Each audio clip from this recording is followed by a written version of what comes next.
The CAS Entrepreneur Club plans to sell the costume notebooks to raise funds for their school. So kanina na siya duha ka book task. Our task 1 is to know the profit if they sell 60 notebooks and 150 notebooks. And task 2 is how many notebooks must be sold to break even. So, motong step 1 is to understand the problem and magbutang og given. Step 2 is to make a plan. After nimo masabot ang imong problem, mag-make a plan. Naitulo ka buk mga taon sa plan. Pag man to make a plan, ato siyang i-distribute na to. So, cost function is C of x is equals to Vx plus F. Unsa gani ang ato ang kuan gani atong V? Our V is 25.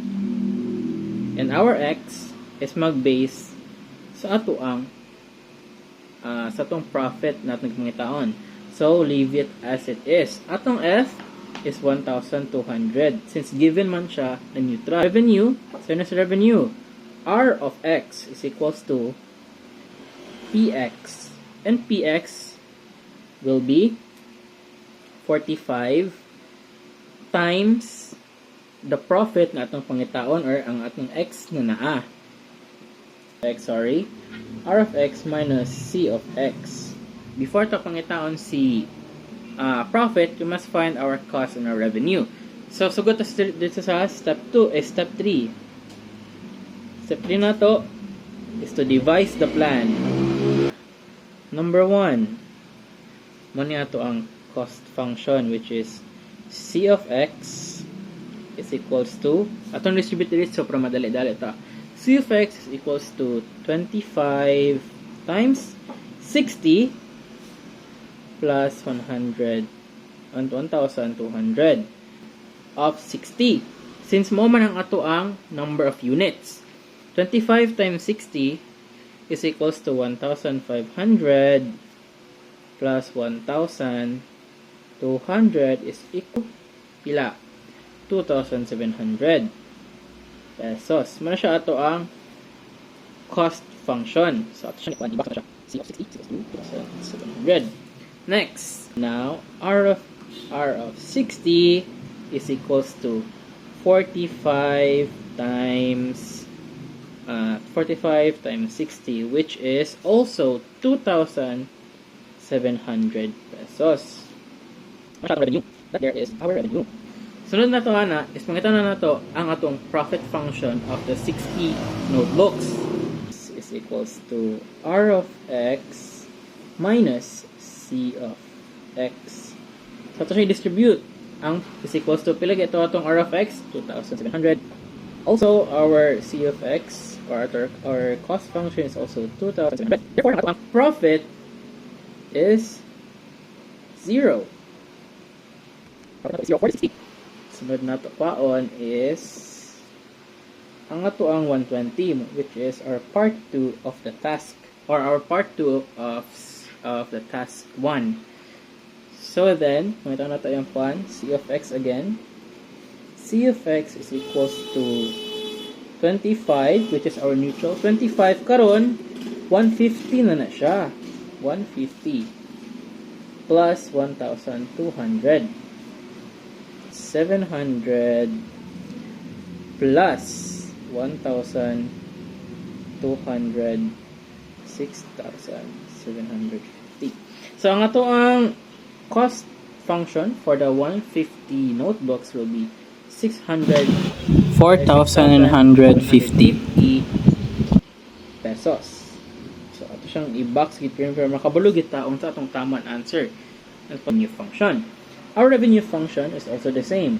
R of X equals to PX. R is now R of 150. Kay derive naman siya sa atong X na 150 notebooks. Dili na siya 60 notebooks. Therefore, atong P dahil naka-neutral na P is 45. X is 150.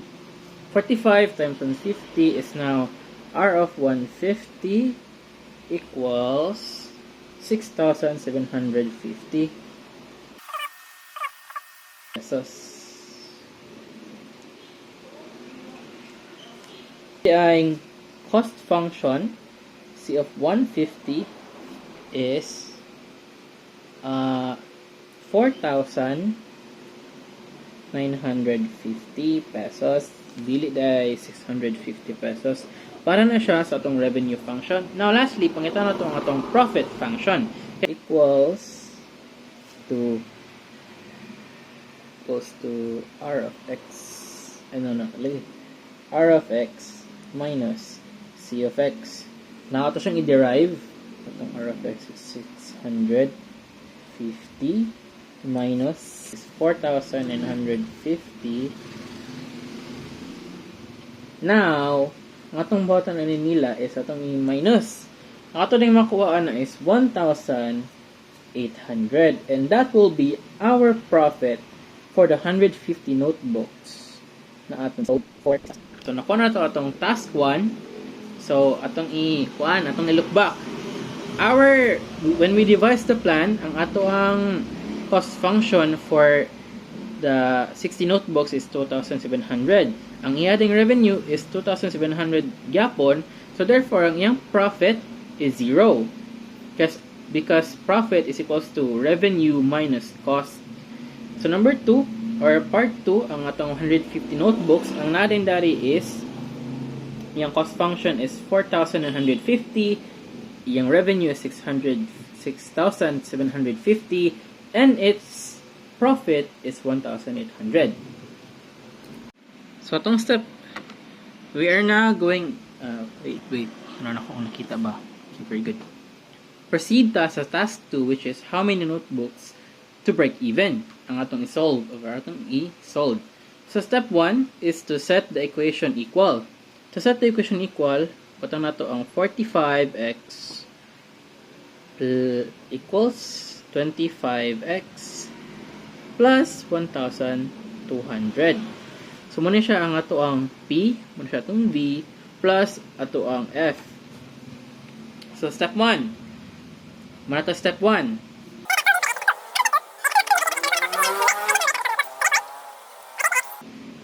Diba? 45x equals to 25x plus 1,200. You're going to subtract 25x from each. Gikan na siya sa cost function.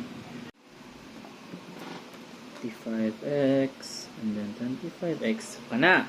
Nanatay subtract sa ato ang cost function, which is 25x and 25x in each side, which maymo na siya og 20x equals, atang isolve daan diri, 25x plus 1,200 is 1,225 minus 25x kay mahimo din na siya og 1,200 balik.